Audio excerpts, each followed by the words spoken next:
Dr. William Stevenson Baer was the son of a Methodist minister here in town. He was in the second graduating class from the Johns Hopkins University School of Medicine in around 1898.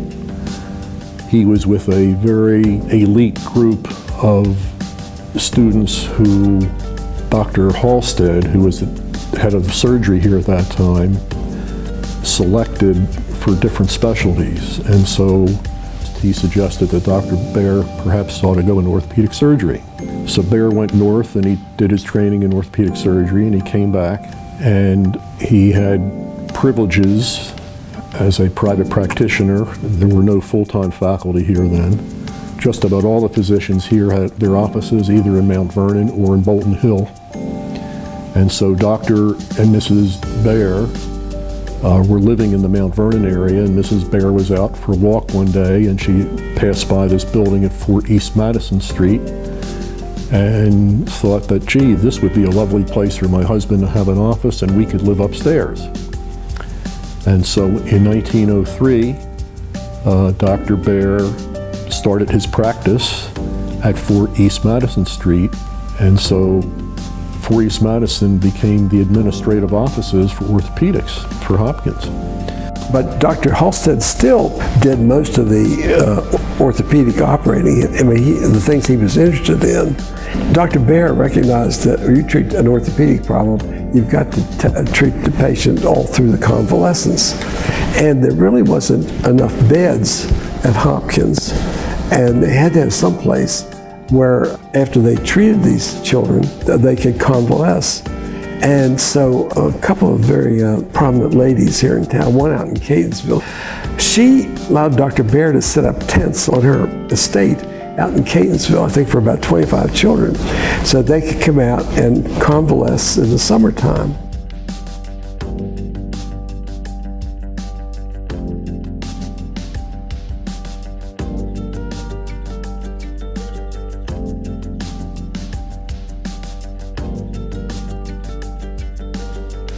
Baer, in 1910, invited George Bennett to join him in practice.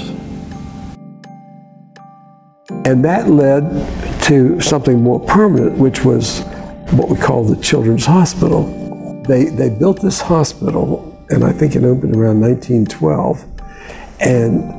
But the Baltimore State Public School System sent teachers in, and it actually was, in addition to a hospital, it was a public school. So every one of those children who was there for long periods of time continued to be educated.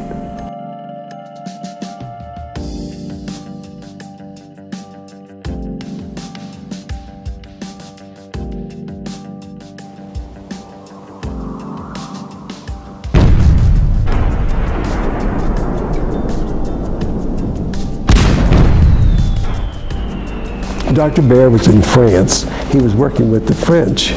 And anyway, there were lulls between the battles, and they would stop firing and allow both sides to go in and pick up the wounded and the dead and so forth. So anyway, they found these two guys that had open fractures of their femurs and had been there on the field for several days. They were still alive.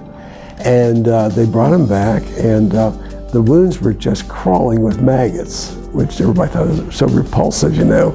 Except that after they cleaned the maggots off, they saw how clean the tissues were, because the maggots only ate the dead tissue. They didn't touch the...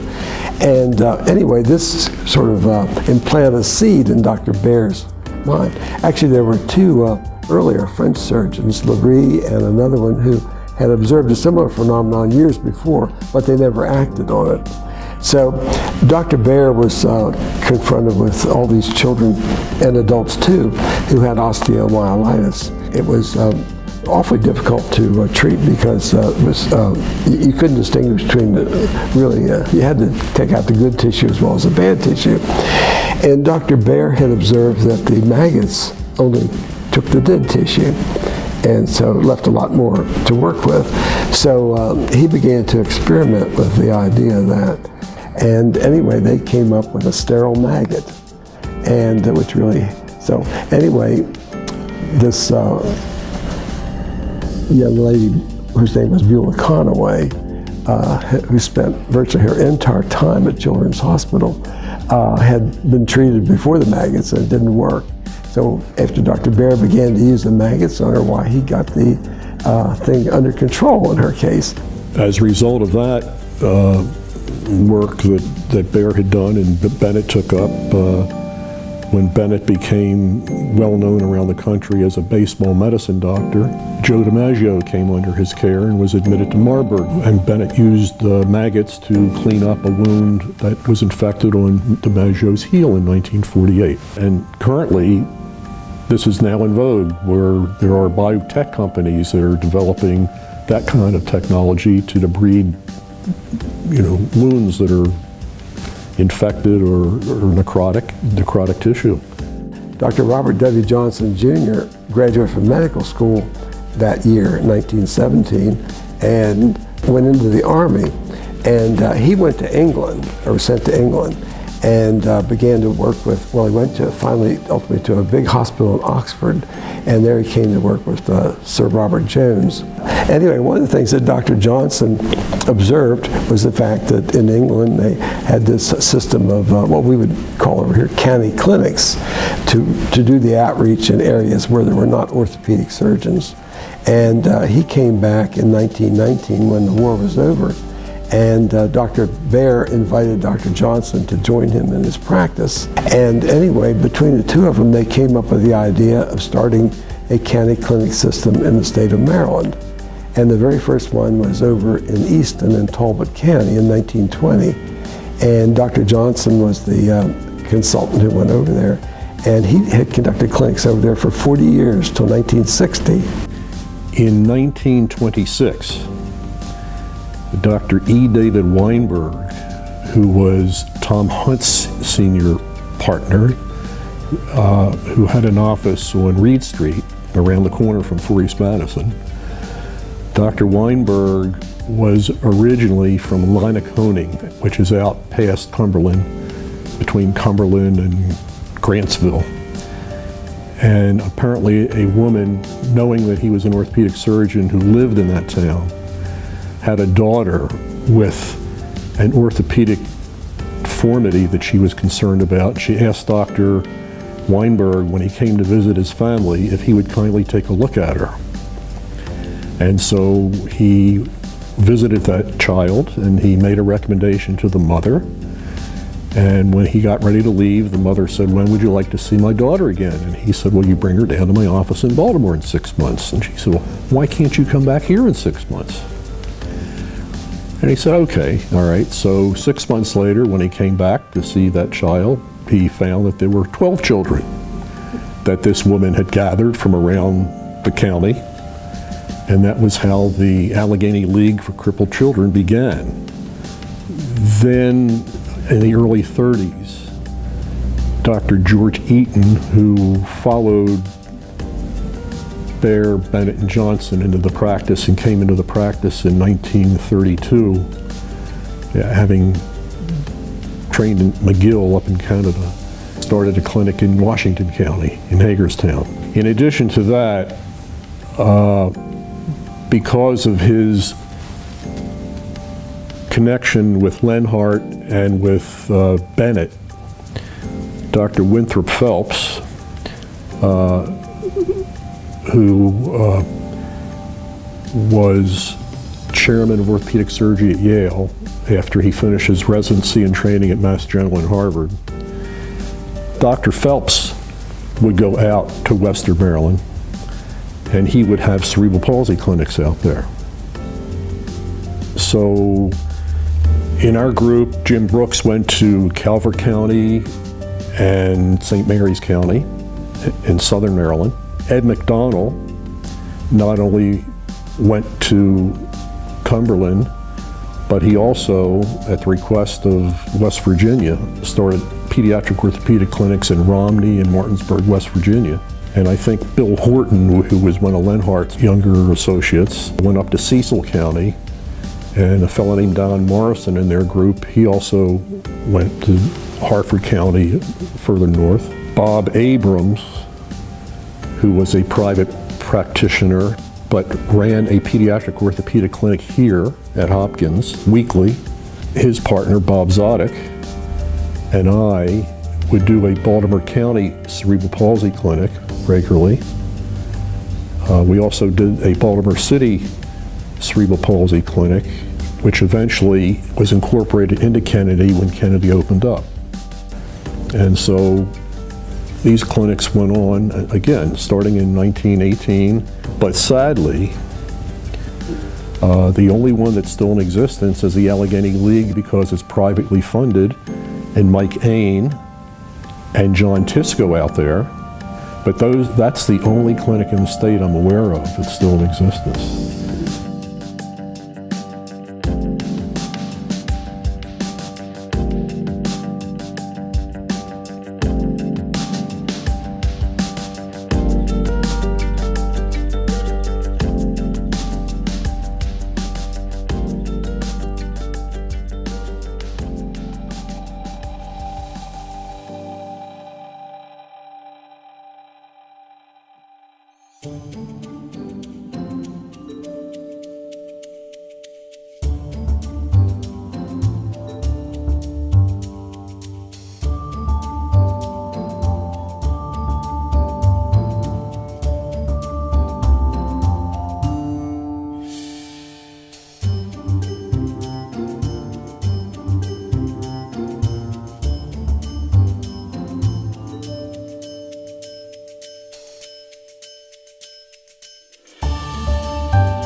Around 1912 or 1914, Mrs. Baer hired Irene Dotson to come and answer the phone in the evenings. She was a teenager, or I think she was 12 years old maybe.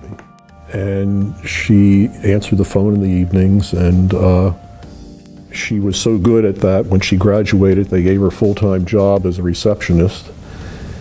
And she worked at that job from then until she was involuntarily retired in 1995. Well, now you have 3 here for him already. Dr. Johnson. Pearl and Irene have been working for this firm of orthopedic surgeons for over 75 years. Actually, before any of us were born. This is your next patient, Miss Salter. Hi, Miss Salter. Thanks, Pearl. You're welcome. Well, when we were younger, beginning to start out, sometimes would have a very difficult patient, and Pearl and Irene would let us know the background of these people in order for us to help them and take care of them better, and it was absolutely invaluable. When Dr. Baer, who founded this firm, first employed Pearl and Irene, it was uncommon for a doctor to employ a black receptionist, and they were often treated unkindly and harshly by the clientele.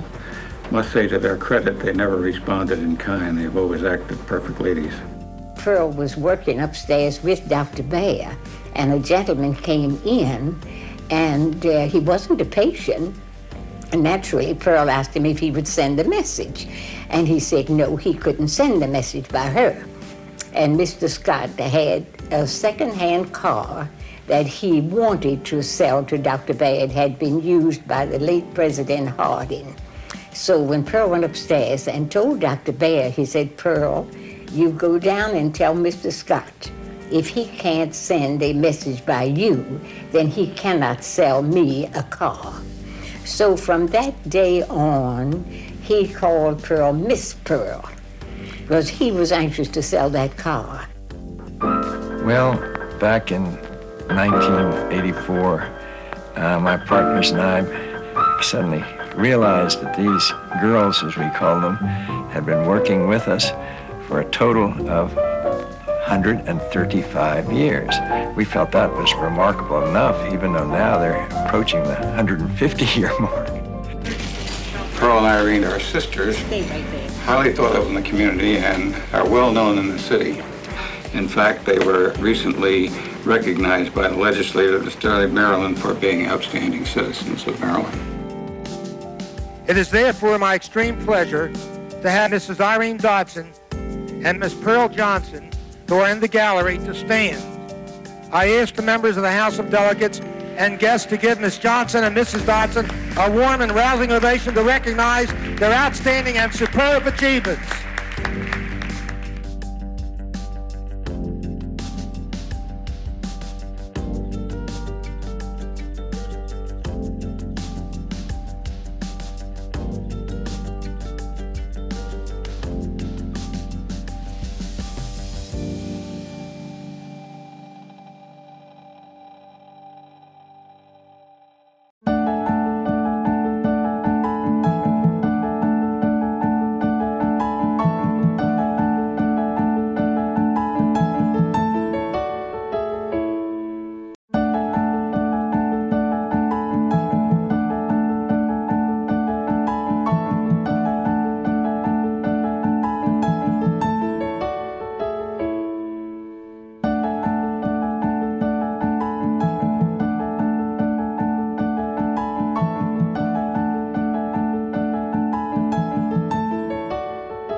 Every day I walk into the office and I walk by Bear's portrait. Yeah.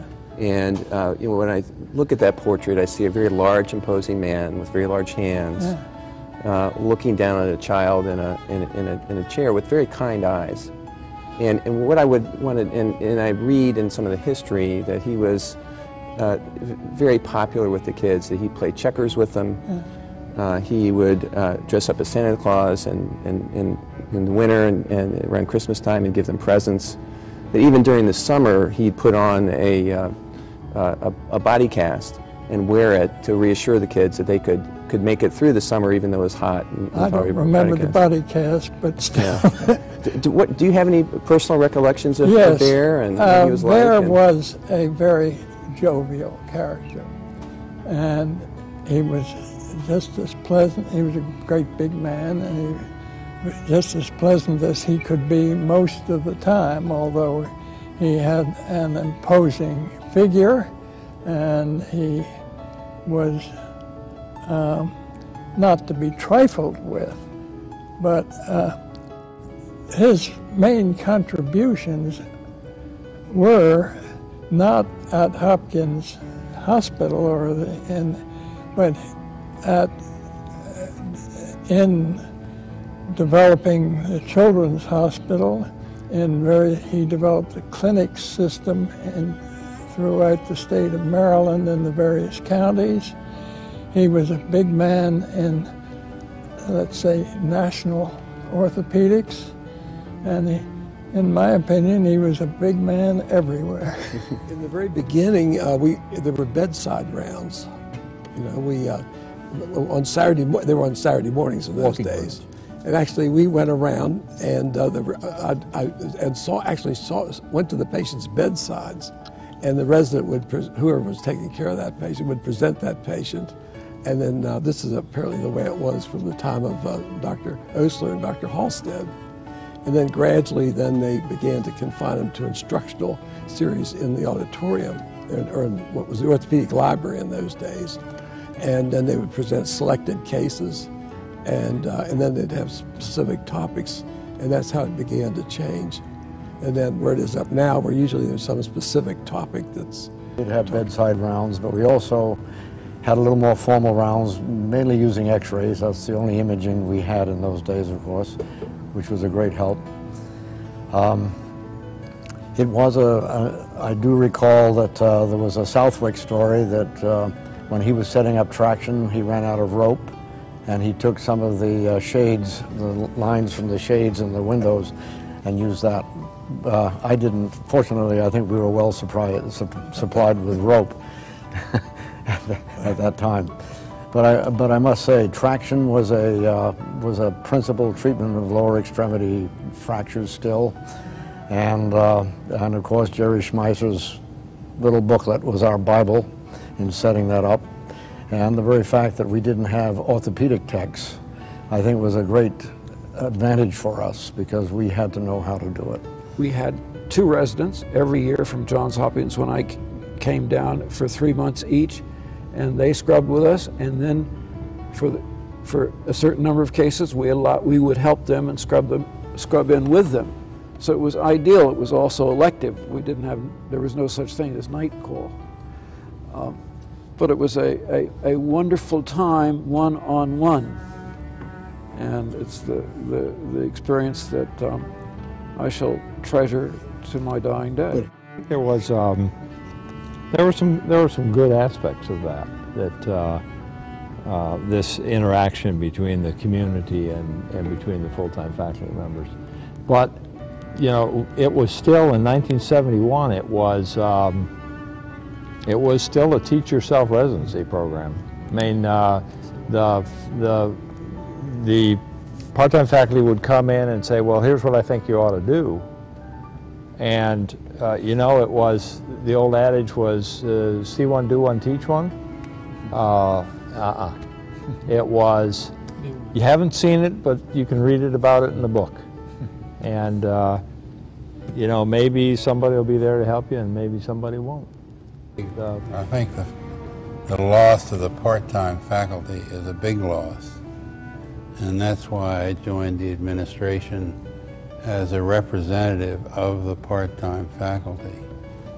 Didn't work because I felt what you learned from the practitioners in the community, you learned a little bit how to handle a practice. You learned how to work with your fellow colleagues in orthopedics. And you got the experience of their stories, like Ed McDonald's. But that's absent now, and I think it's a big deficit. The transition from a small full-time faculty and large input from many part-time faculty members to predominantly full-time faculty parallels the development, the explosion in orthopedic technology and the development of orthopedic specialties. That took place in the academic centers first, and now you have large group practices in which individuals in that practice specialize in, I mean, take a look at Towson Orthopedics. You've got guys who only do spine. You've got guys who only do sports. You've got guys who only do joints. And that started in the academic centers.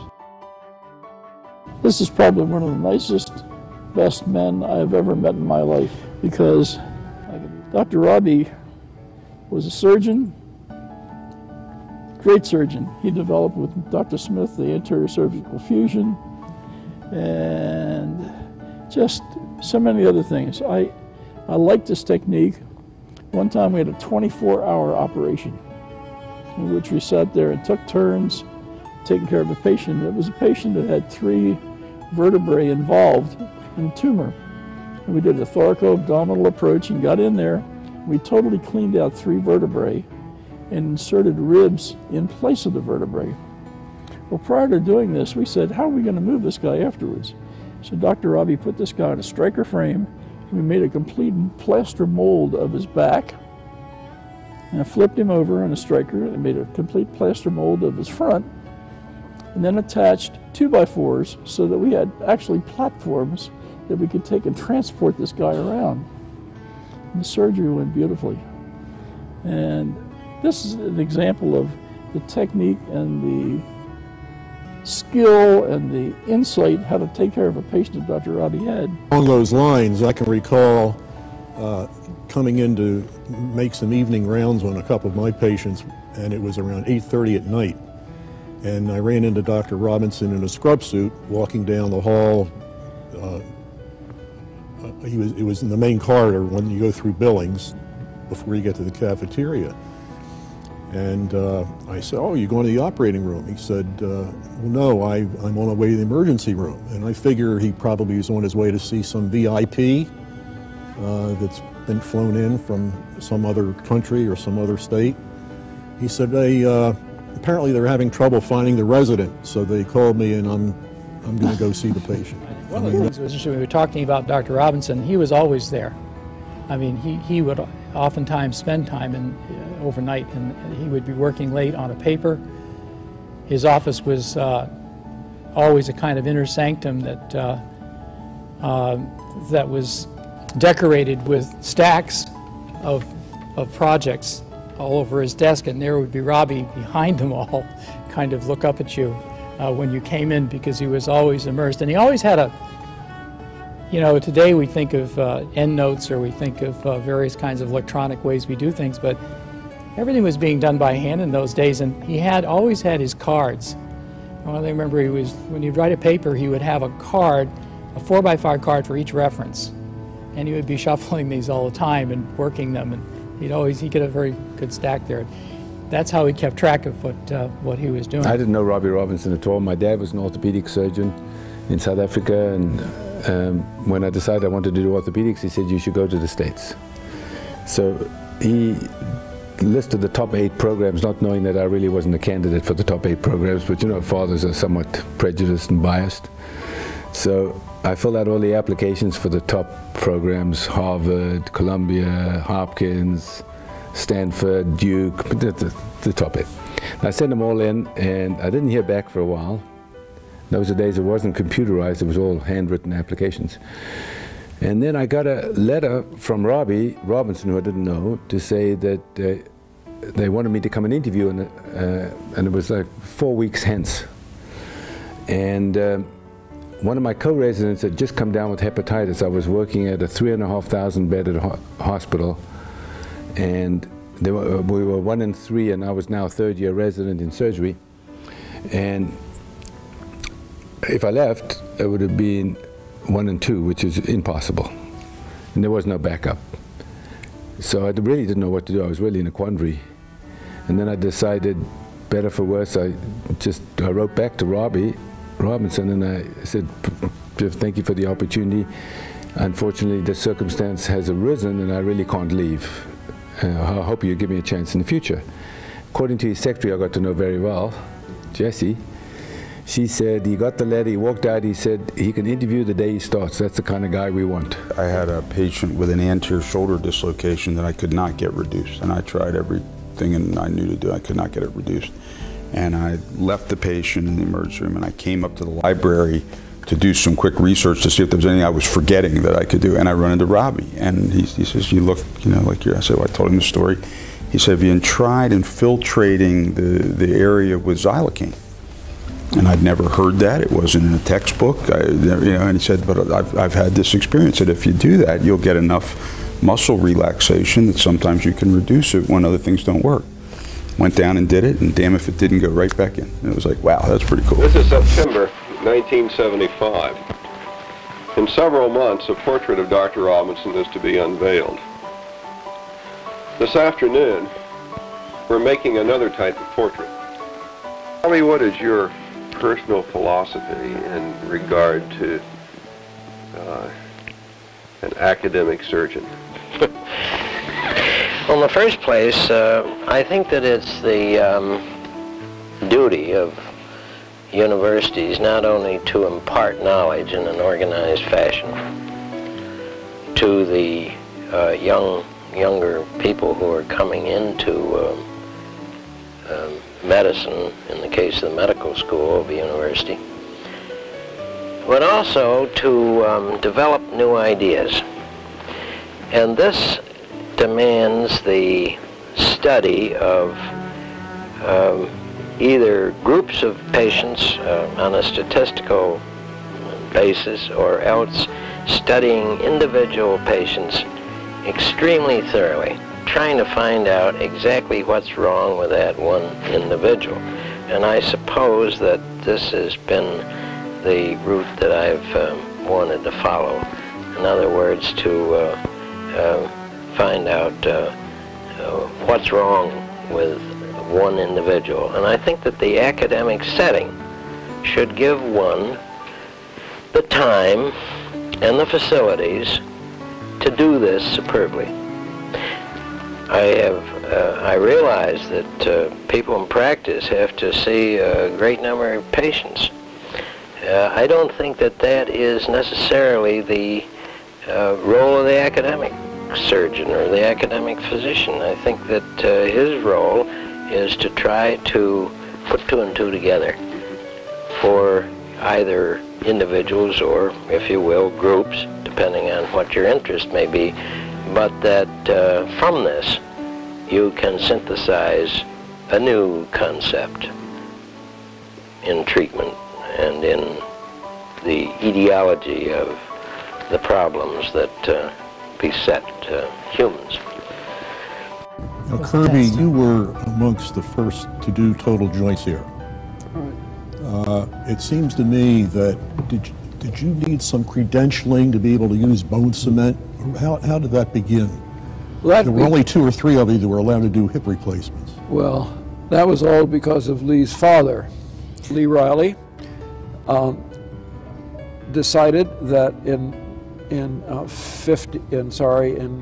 68 or 67, that because of the people in England, Charnley and McKee Farrar, and our famous friend in Switzerland, who was superb, Lee went over to see which total hip we should start in the United States. And we visited Mueller, and we visited Charnley, and we visited McKee Farrar.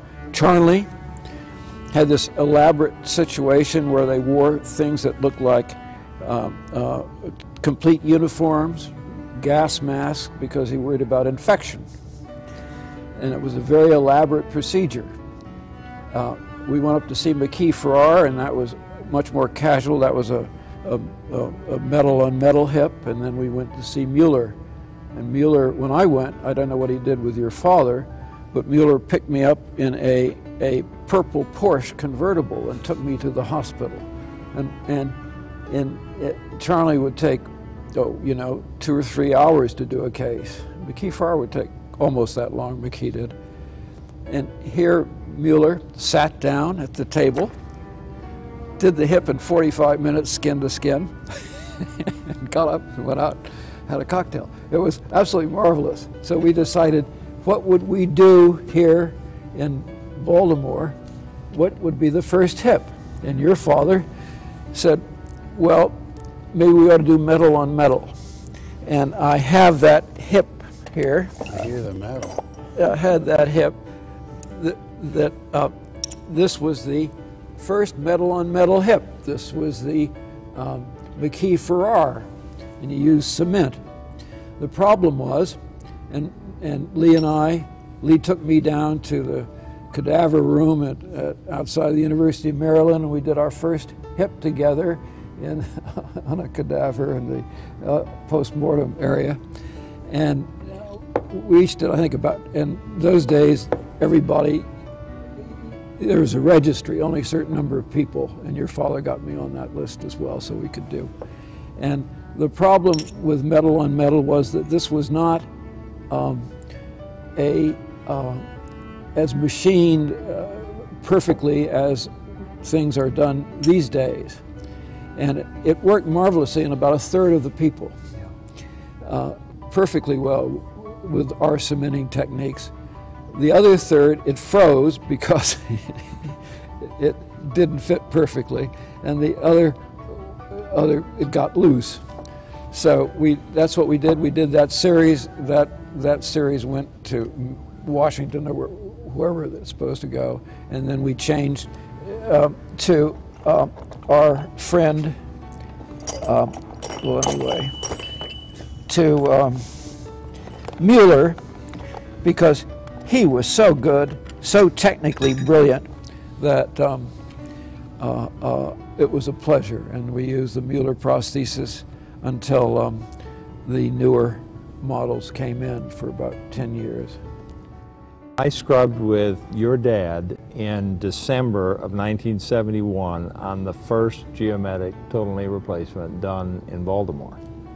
And it was the advent of total joint replacement. February 1972, cement was released for general consumption. Before that, you had to have a special dispensation from the FDA. February 72, floodgates opened, and as you can imagine,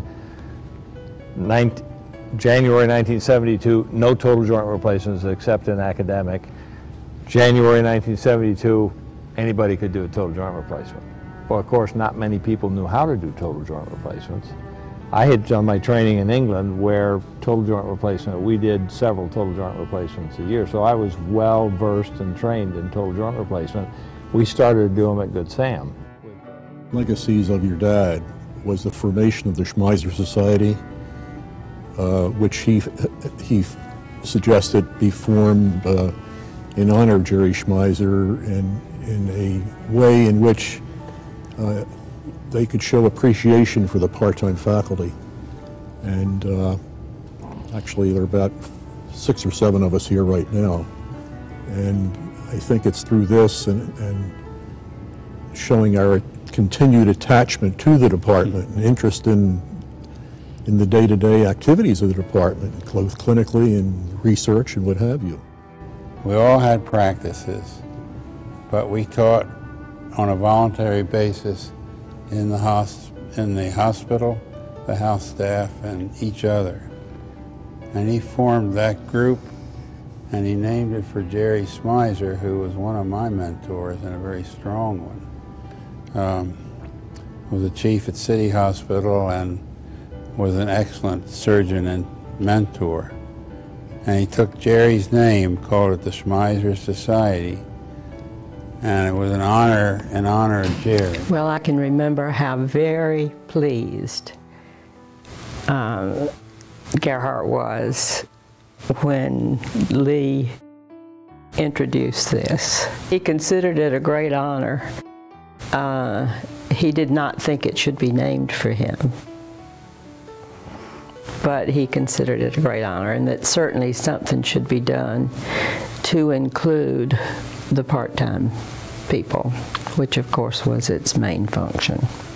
Lee always said that he loved the idea of being in academic medicine because he could do research, he could still have a practice and be a part of kind of cutting-edge technology. And but in those days particularly, I don't know how it is now today, but private practice was much more lucrative in terms of finances. But the academic world was something that I think he found very fascinating and wanted to stay. He was asked to leave and go be chairman in other places, and he was asked to do this when he was pretty young in his career, and he used to say, you know, I'm doing just exactly what I want to do. I know that if I leave Hopkins, I have a better chance of coming back someday as chairman, but I like what I'm doing. I like to be with Robbie. I like the research opportunities and the freedom I have. And so I'm just going to keep doing what I want to be doing and not worry about what's going to happen in the future. And it all turned out very well, but we never really expected for him to be chairman here, although we were very happy that he was.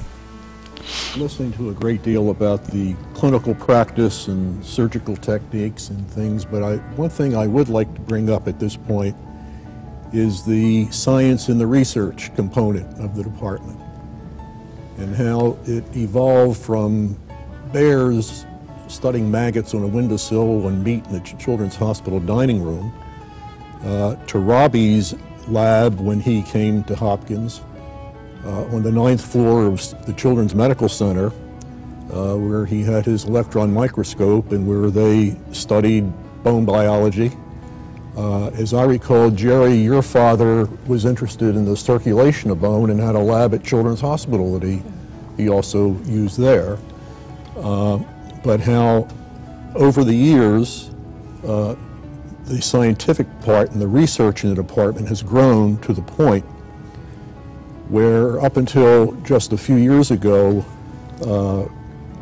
the funding that our department got for orthopedic research was amongst perhaps the top 50 or so in the country.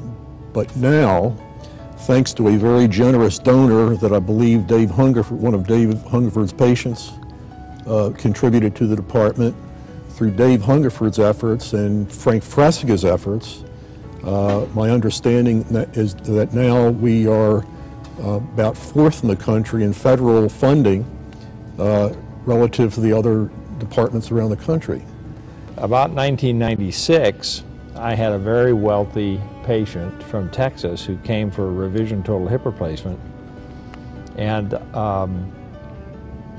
Will Madry had been the hematologist taking care of the hemophiliacs at Hopkins, and he and I had interfaced, and he had become academic dean at University of Texas Southwestern. I hadn't seen him in, I don't know, probably 15 years, and he calls me up and said, I've got this very wealthy patient who I think will help you with your research if you take good care of them, so which I did, tried to anyway. And so he calls me up probably about 1995 and said, you know, I think they're a little surprised you haven't asked them for any money. And I said, well, I kind of wanted to wait until I found out that she was doing well from her revision hip replacement. So he said, well, I think you should ask them for something. So I asked them for some, and they turned me down flat. Said, we've got some other projects that we're interested in, and we don't really have anything. So they came back the next year, and she needed a total knee replacement, and they said, oh, who's the best person to do a total knee replacement? And, you know, normally I wouldn't do that, but I said, me. So he said, okay, and he came in for a total knee replacement, and he gave me a check for $250,000. Well, I'd never seen a check for $250,000 before. And then over the next 10 years, I think, they gave $13 million. And that allowed us to go out and put together a package that attracted. And that's really what you got to do.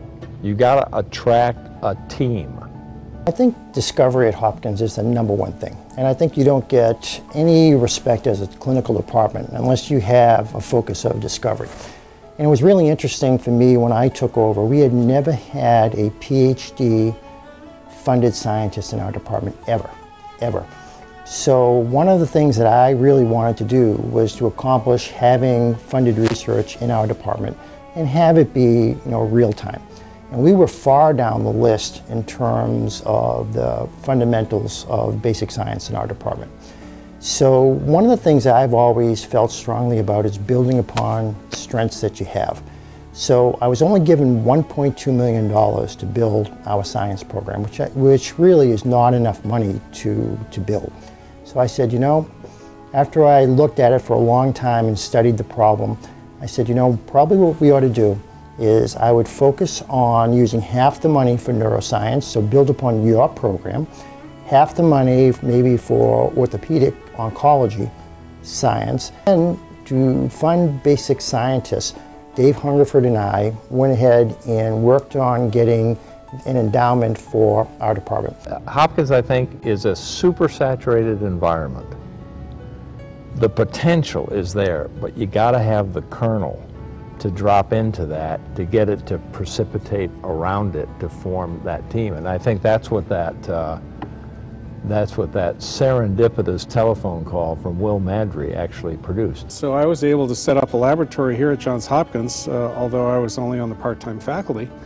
And over the years, people shared their resources with me and were extremely supportive. And that really was the genesis of my coming down eventually to be on the full-time faculty and do both clinical work as well. And to this day, I've found that the collaborative work and attitude really distinguishes Johns Hopkins from a lot of other places that I've seen. as the emphasis has really changed, I think in Robbie's time it was the beginning of looking beneath the surface and looking at the fine structure and the molecular basis for really what bone is and how it behaves. And now we've perfected, in a sense, many of the techniques and have advanced that knowledge so that the quest now is to do translational research that's able to take the really basic molecular biology and behavior of structures like bone and translate that in the foreseeable future into treatments that we can then take into the clinic.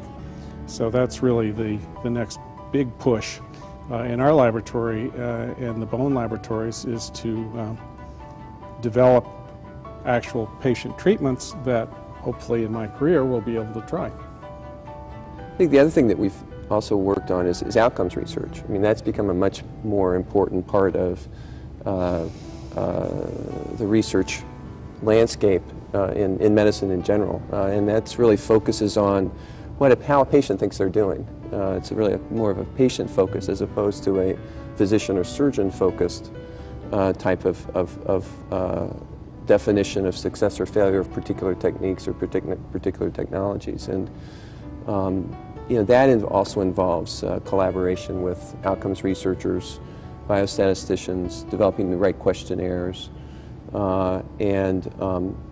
that's being done, I think, and trying to be expanded within the department. I know you, Tom, and Lynn Jones, and Richard Skolaski, and Ed McFarland, and I are all working towards trying to get a department-wide outcomes center, so that every single patient you see is a data point for research. And so there's a lot of collaboration now that goes on in research between basic scientists and basic researchers, biostatisticians, and outcomes researchers. I think it would be, many of us would like to hear about what was life like in the compound when you all lived there. On the compound was a residential area for house staff. It was right in front of the hospital. It was within walking distance of the emergency room and the various clinics and the hospital itself.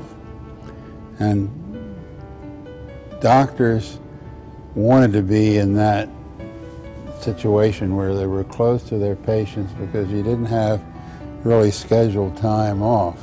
We were in the very first group to move in there. We moved in over the Christmas holidays in 1956, and we were the first people in the 600 block of Bond Street.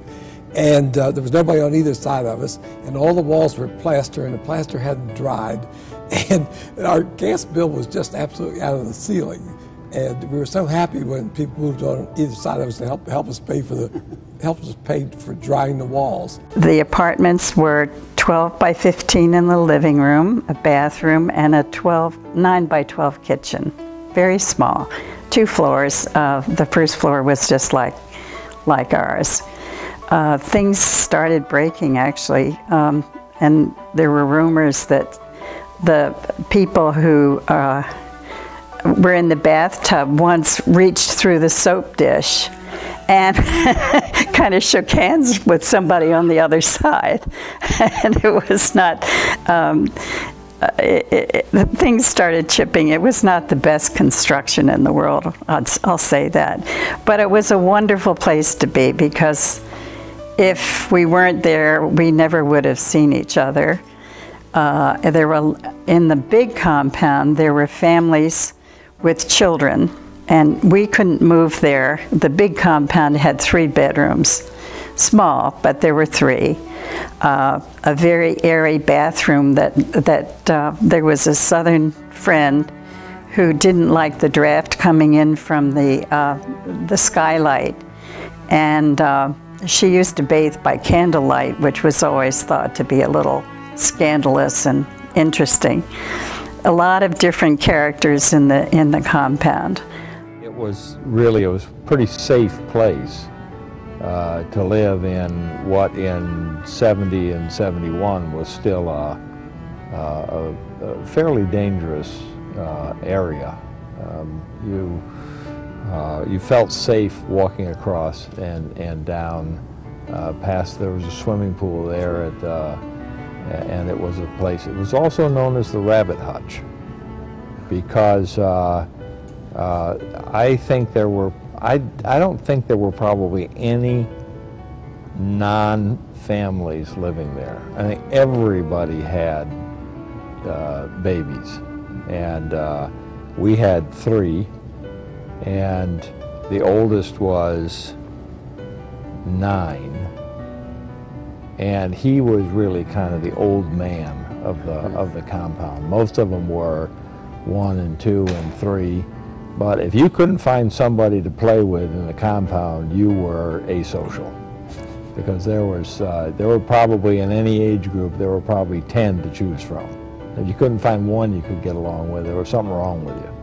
And so you could turn your kids loose. They could go out the back door and play in the compound. They were inside the barbed wire, and there was a guard that stood guard. It didn't mean that there weren't incidences, because there were. When we were living there, we had window air conditioners, and the part of the compound was on Monument Street, and one of the apartments that was on Monument Street, you had a window air conditioner in the 2nd floor where everybody slept, and you had a window air conditioner on the 1st floor where at night nobody was, and somebody had taken out the window air conditioner during the night, and you could put a child in, they could unlock the door, and when the resident got up in the morning, his apartment had been evacuated.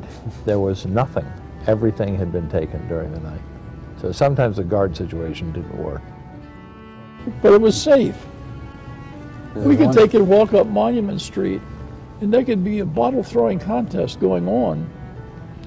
They would see a white coat coming, they would stop throwing bottles, let us walk through, and they'd start throwing bottles back and forth. I had a wonderful time at the compound. I just have very pleasant memories of that. It was the backyard. It really was just this large backyard, and there was always other kids there. You could always find somebody to play with. And probably my first or second week here as an intern, I was in the emergency room, and one of the chief residents in surgery was called to the emergency room for a trauma case, and he showed up carrying a black bag. And you usually didn't see surgeons carrying black bags. You saw medical guys carrying black bags. So I couldn't help but ask him, I said, why are you carrying a black bag? And he said, well, I live in the compound and I have to walk across here at all hours of the night. And he opens it up and he's got a handgun in the black bag, so he would routinely carry that for protection when he come to the emergency room. Well, I certainly am the most recent comer to the Hopkins community, but I've found with my current colleagues, again, a great sense of camaraderie and a shared approach to the responsibilities. And really, I came from an environment that was relatively combative up north, and so the environment here I found to be much more welcoming and really cohesive. And so it's kind of the shared camaraderie of the task that gives one some pleasure along the journey. What I think of Hopkins is, first of all, the many friends I've made through this association with them. And the other thing about Hopkins is its name recognition. It goes around the world. And I've been in Central Africa where I did some outreach stuff, and they said, he introduced me as the doctor from Hopkins. And that carried a lot of weight in that area. Same in South America. What is it that gives Johns Hopkins Hospital, Johns Hopkins University that recognition? And I think that it's because it became a model for education. And I think that orthopedics has followed in that original model from the late 19th century. that Hopkins was a center of excellent education. I feel honored to have known every resident since everyone who's gone through the residency program since 1962 through the present day. I think what I find most appealing is that once somebody knows that you have an attachment to Hopkins, they expect the very best. And the expectations of families and patients that you are in contact with on a day-to-day basis, and it just makes you, want to do your best and be able to answer their desires.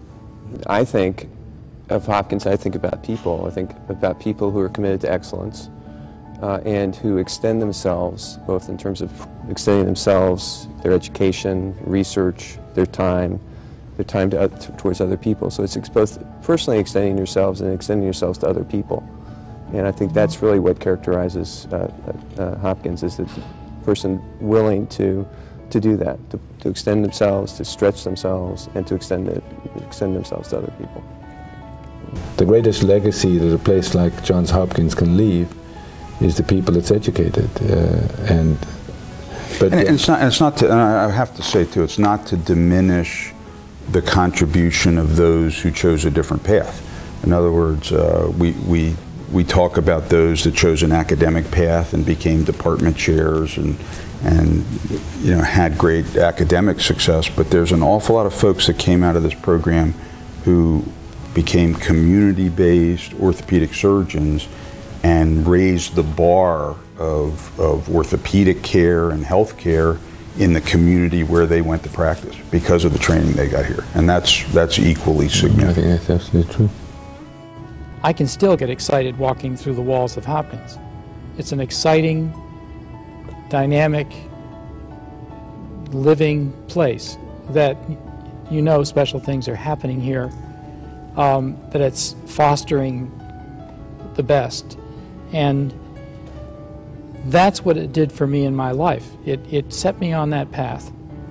And when you're all alone, and you don't have your co-residents, and you don't have anybody else to hold you to a standard, in a community hospital somewhere on call some night when someone gives you a phone call, that's what sustained me. There was never a doubt that I was going to answer that call. And I think that that's something that I will always hold dear, and it directs my thinking to this moment. You can leave the dome, but the dome will never leave you.